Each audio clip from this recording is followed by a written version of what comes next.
Hello, everyone. Welcome back here. So, I'm going to show you my workflow that I've been using for a little bit to accomplish building assets.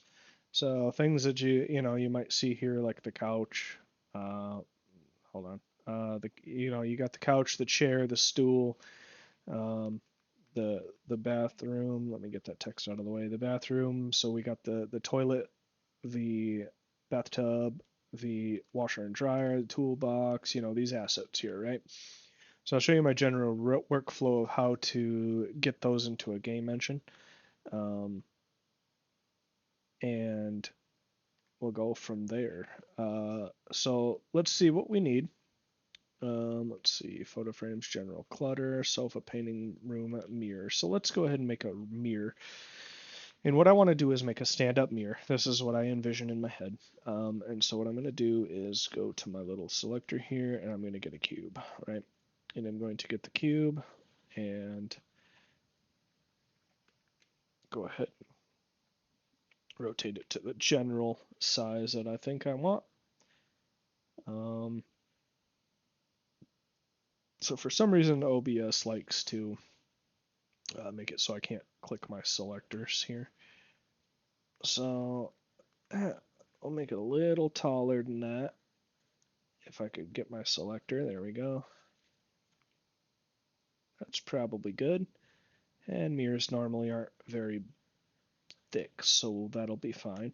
So what I'm going to do is copy and paste this, because what I have found that, especially in Unreal Engine 4, I don't know if Unreal Engine 5 has this issue, but if you take one of these cubes, convert it to an actor, it'll actually revert to its original box cube shape. I can show you that. So if you convert this actor, go to mesh, you can see it literally just converted it back to a regular cube. So I noticed I was having problems with that. So what I'm going to do instead is make two cubes, and then I'm going to select both of them, right click on them, convert to actor, static mesh, and what you'll see here is that now it's in the general shape that you want. And I basically do this to get scale. You could easily just simply get the scale and put it into Maya if you want to think about things like that, but I'm lazy and I don't like to think about things. I just like to do things. So then what I'm going to do is take my static mesh, not the one in the scene, but the one that's in my viewport or my content browser here, and I'm going to right click on it, go to Asset Actions. I'm going to export, and I'm going to export this out on my desktop like all my other junk, and I'm just going to name it Static Mesh because I'm lazy and I don't want to change the name. So then we're going to go ahead and open Maya here with all my other Maya projects that I've created. I'm going to select a new project. And my viewport here, if you're curious of how to get to this, what I'm seeing here basically, if you go to Windows, Settings and Preferences, and then go to Preferences panel, and then you go to Settings here, right? And then I selected Y up because it doesn't really matter. You can change it in Unreal anyway. Linear working measurements I keep at centimeters. You could put this at meters if you want, and then it's a 1-to-1 scale, but I just do centimeters because it's like 10-to-1 or whatever it is. So I got that set up. Now for Maya specifically, I can't speak on other programs, but to change this grid, there's a little grid icon here that you can right click and go to grid options, or you can go to what is it under display? It's under the display tab, and then the grid options here. Both of them are in the same general location. So what I like to do is my grid is fairly small just because I like to work on smaller assets for the most part. So my length and width I keep at 12, my grid line every 5 I keep there. Now you could put this at 10, and then we'll just apply it and I'll show you what it does. So it makes big squares basically. So it's this is 1 2 3 4 5 6. This is 6 by 6, so 12, uh, basically 12 centimeters long. But I'm gonna keep mine at 5 just because I like the smaller grids. It gives me something to do. And then to get your cross hatch or your cross section, your main grid, to find the exact center of your origin, I like to take my axes and put it at a brighter color so I can see it. So that's Maya set up basically to upload and export to Unreal. You can skip this grid completely if you want. I a lot of the times don't even use the grid other than if I'm aligning something directly to the center, just because the things that I make don't uh, reflect or change. So you're going to have a probably up to maybe the Arnold tab. You won't have Mesh, Motion Graphics, RenderMan, XGen. I don't think most of these are enabled by default. Um, I could be wrong about that though. Some depends on what your Maya plugins are loaded up, but you definitely won't see Turtle Bullet. Um, maybe even Bifrost you might not see. Uh, Zoo tools you definitely won't see. Turtle you won't see. Bullet you won't see. You won't see NG Skin tools. You won't see Substance probably. You won't see RenderMan. So a lot of these tabs up here, they just won't exist for you. Some of them you can go to Windows and Settings and Preference, Plugin Manager, and enable them there if you have them. If not, don't worry about it. We're only using the polymodel tools anyway. So we know that from Unreal Engine, we have exported this static mesh, and we want to get it into Maya, right? And so let's see if we can do that. We go to File, Import. So File, Import. Then you're going to find your static mesh. We just called it static mesh. No settings need to be changed here. And we import it. It's absolutely massive because, like I said, my grid is fairly small. I like to keep it small. But if you could put it somewhat generally in the spot that it kind of needs to be, and you'll be able to either see your grid through there. You see my grid's right on the edge. And you can use D to change your pivot and X to snap it to a grid square. But I have my snapping off, so it won't snap. We don't need to do that though for this. What we're going to do instead is create another cube, a secondary cube, and we're going to make it bigger to generally match the shape. Vertex. And I'm just going to start doing this quickly here. That way we can skip the tedious stuff because this isn't a tutorial about modeling at all. This is just a generalized how to get it from Maya to asset, essentially. So we're going to get our box generally the shape that we want. So that's the shape that we want. It matches our static mesh fairly good, so much that you can see the Z fighting. So I'm going to now delete my static mesh because I no longer want that or need that. And so now I'm going to create a mirror. And what I envision, if I go to, let's see, I'll go to my Opera browser here, and I will go mirror, and I want to go to images, and I want to kind of get a good idea what a mirror might look like. So this is what I had envisioned from all the mirrors that I have looked at in my time. So basically it's a mirror, a flat blank mirror that's leaning against the wall or with a stand of some sort, right? This is the mirror that I envisioned, okay? Just a cube. It's basic. It's nothing extraordinary, it's nothing magical. And see, here's another mirror, right?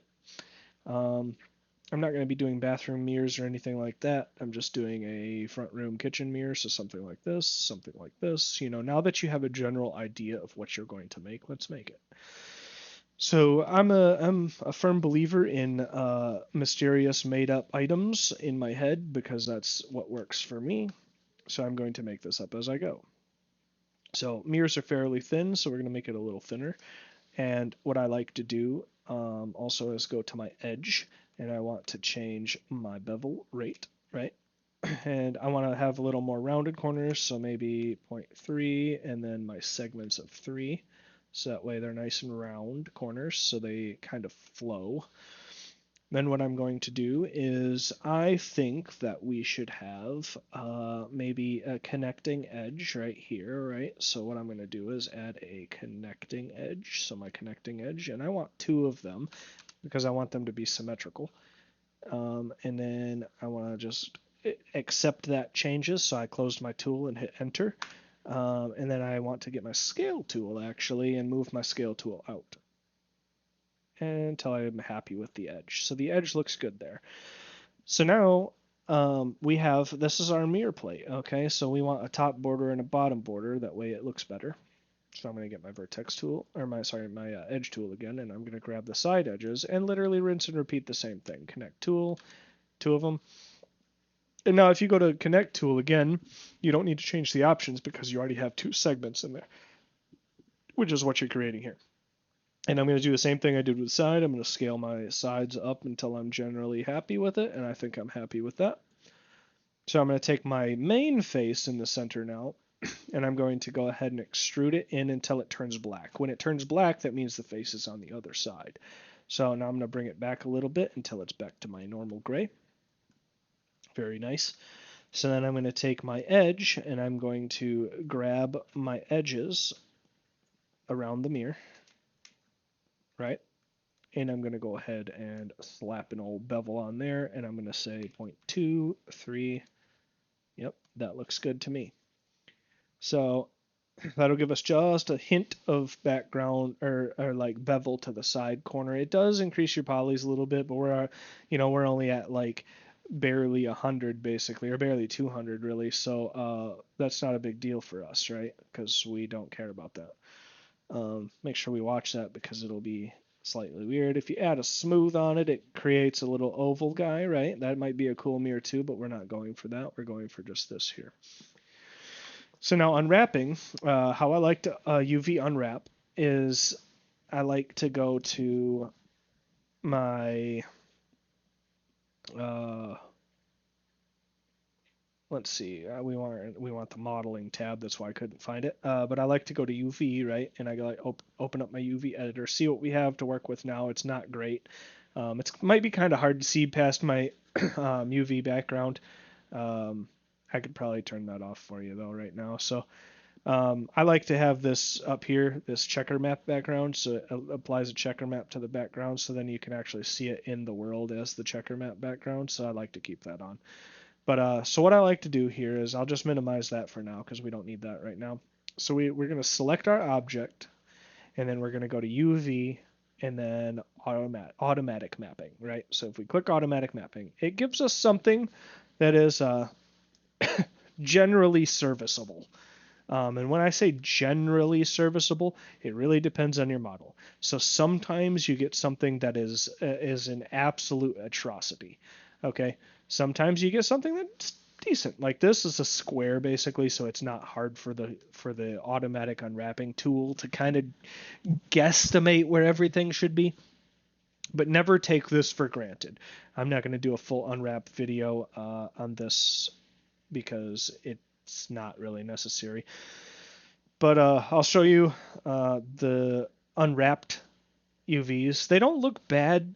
They could use some work, really, to be honest with you, but they don't look terrible. Okay, so this is serviceable. We will use this because I don't want to make the video as longer than it needs to be. So now that we know that, we have our cube, and I like to also add a secondary material on there of Lambert type. There is one by default, but I prefer to make my own, so I can call it something like mirror matte. Okay, and then we also want to put a name in here to make our job easier. So mirror. So now don't forget to save your work. I'm not saving this because I don't really want to, but anyways, don't forget to save your work. And once you're done with that, you can select your object so it has the green highlighting. If you don't know where that's at, right click, object mode, click the item, go to file, export selection. Excuse me. And then I'm going to export it as mirror. All right. Now the fun part, texturing. So I use Substance Painter, so we're going to go ahead and use Substance Painter. So basically, if you go to File, New, Template, Unreal Engine Starter Assets, that's what I just use because it puts this generally where you want it to be. Make sure UV tile workflow is off because you're not using UDIMs. Select our mirror, get it loaded up. There's our mirror. That's what we created in Maya in mere minutes. You watched it for yourself real time. None of this is sped up. So what I like to do then is go to texture set settings and go to down here to mesh maps, bake mesh maps. Go ahead and select our matching resolution 2048. You can go higher than this if you would like to bake higher resolution materials, but I don't normally do that. So in here, if you were to bring this into ZBrush and sculpt on it before you put it into Substance Painter, then you can export a high definition map too. We don't need that because this doesn't really need a high definition map. But if you were doing things like battle scars or secondary material textures and stuff like that. You could do that all with baking a secondary map. So I'm just going to bake my general maps here. It'll take just a second. Depending on the speed of your computer, this may go fast, it may go slow. It may take a day, it may take 10 minutes, who knows. So I return to painting. And then for my layers, this is where I'm going to do my stuff. So it's just like Photoshop. If I make a new layer, I can draw on this, not a big deal, right? If I make a fill layer, I can color it with something. Okay, so I colored it with gray. We already knew it was gray, but I can change it to red because red's nice. We like red. Okay, red's good. That's not what we're going to do today. We are lazy, like I said, so we're going to just use Substance Painter materials. So I'm going to show you with materials that are generally available to you. I have a ton of materials in here that are not available to you. You can find these packs on things like ArtStation and other places. So I believe this chrome blue tint right here is part of the Substance Painter package, if I'm not mistaken. I'm not really sure though, but what I'm going to do is I'm going to put that in there, right, as my mirror, right? So I'm going to add a black mask to it by right-clicking, adding black mask. I'm going to select faces, right? This polygon fill tool, but it does faces with polygon fill, or it does based off a UV. So we know that our UV, so I selected UV, we know that our UV has been already mapped for us. That's great, that's nice, that's fine, that's good.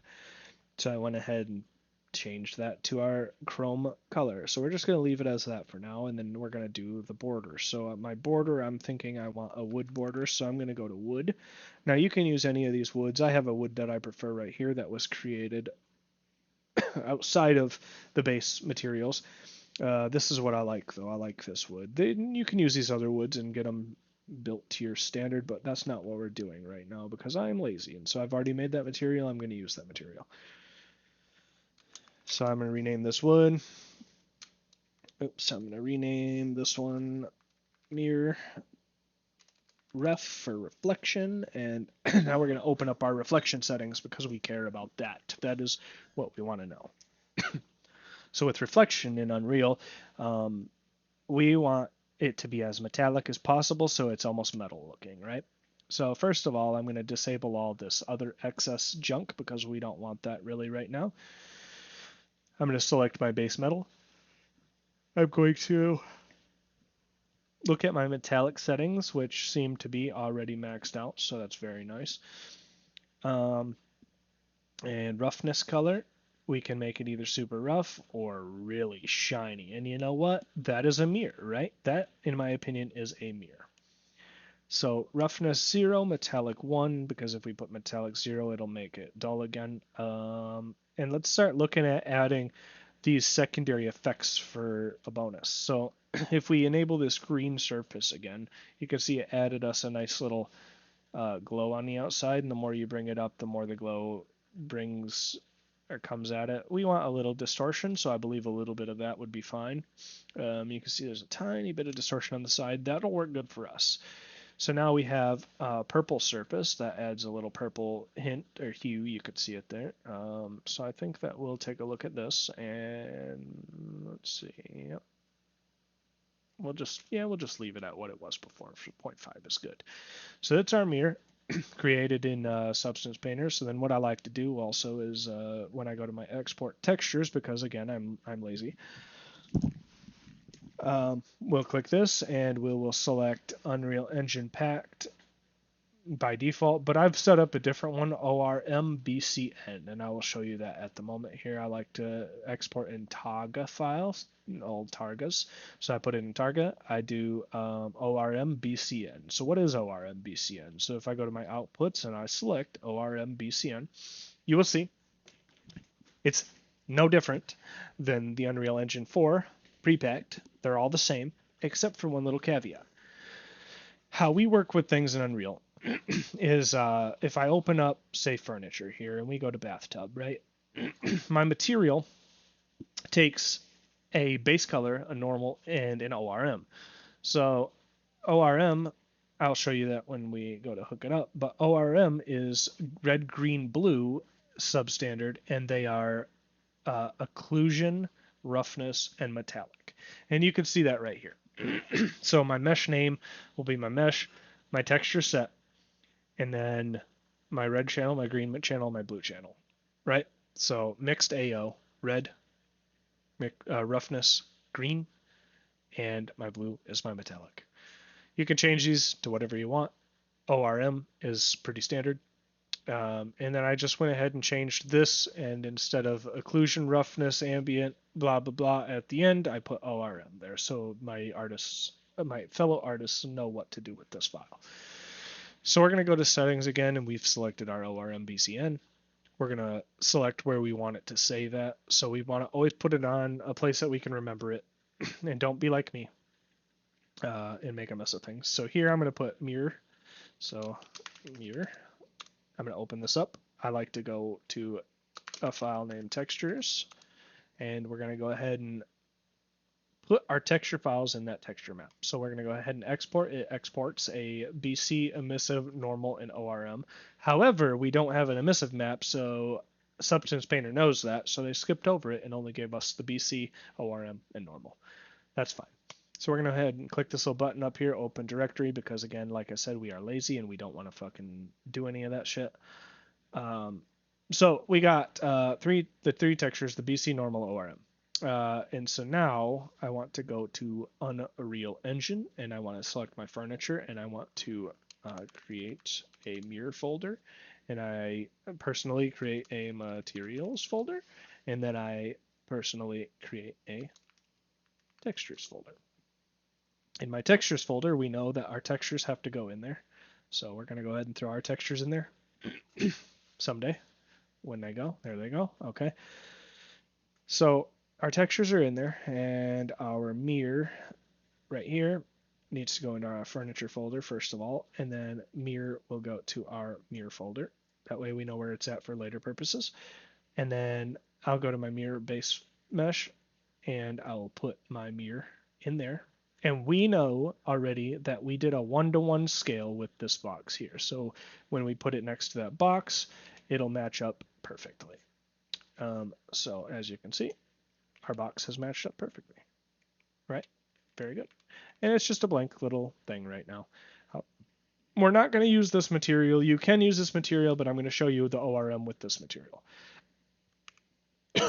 So as I said before, BC, base color, normal, normal. ORM goes to O, or red, right? So I'll show you on this. So red goes to the O, which is occlusion. Green goes to your ORM, which is roughness. Your ORM blue goes to metallic, right? Cool. That's how that works. We're not going to use that though because I have created a master material that handles all that for me. So I'm going to delete that. And it's going to take a little bit because I have other materials here. So I'm going to cheat. I'm just going to grab one of these, go to my mirror, paste that texture in here, and I'm going to, when it gets in there, I'm going to name it MI mirror.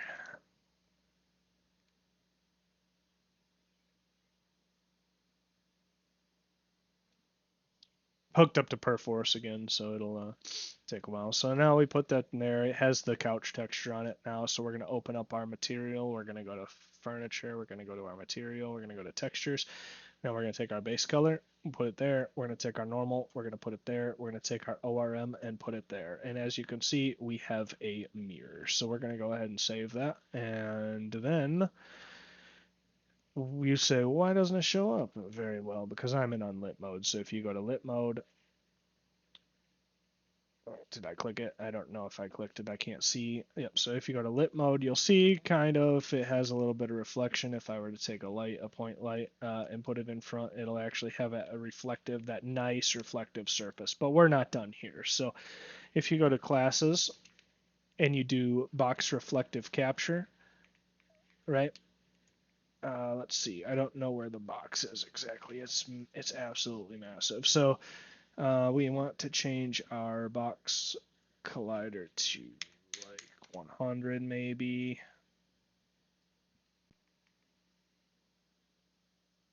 Let's say 20.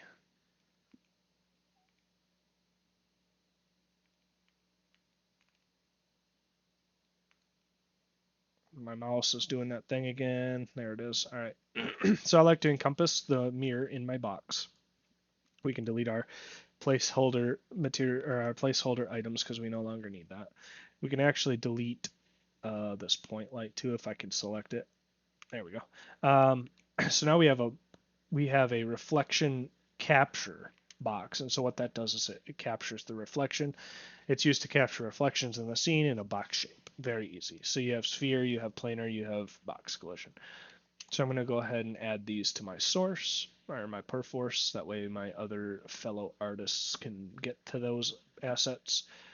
And I'm going to save my scene. Hopefully nobody's checked it out. That would be great. So nobody has checked it out. And then we're going to go ahead and submit it to the perforce. So the artists, the level designers can use it, and you can see that our house, our mirror material, the BC, the BC, the normal, the ORM, they're all there. And then the stupid static mesh, I'm actually going to disable that because we don't want that to be pushed to the server. Then you can make a meaningful change request or a change description for your change list, so that way when somebody else is looking at it on Perforce, they can be like, oh, cool, so-and-so added a mirror, right? I'm not going to do that because nobody else has been doing that, so I'm not going to do it. I'm just going to put a bunch of text there. Don't be like me. And so just submit that. And that'll push right to the directory. And that's a single asset from start to finish, from exporting from Unreal, moving it into Maya, moving it from Maya into Substance Painter, and moving it from Substance Painter back to Unreal with textures, with reflection, with metallic. And you can do the same thing with translucency. The only difference for translucency will be your material and the way that you handle your materials. So in Substance Painter, in order to do materials with a opacity, you need to first of all change your shader to this alpha one, alpha with blending. What that allows you to do is it allows you to add a channel, and the channel will be opacity. And when you add opacity, what that'll do is allows your layers to be selectable on opacity. So now you have OP here, so I could select OP and I could bring my opacity level to whatever I determine it to be. So now you can see that that mirror is see-through. And it's kind of hard to see it really because the wood's behind it, but you can slightly see the wood behind it. But that's opacity, and you literally export it the same way. It exports the exact same way, and we're going to go ahead and close this down because I no longer need it. So the difference is how you connect your master materials. Okay, they've moved my master material on me. I have no idea where it's at, but let's see.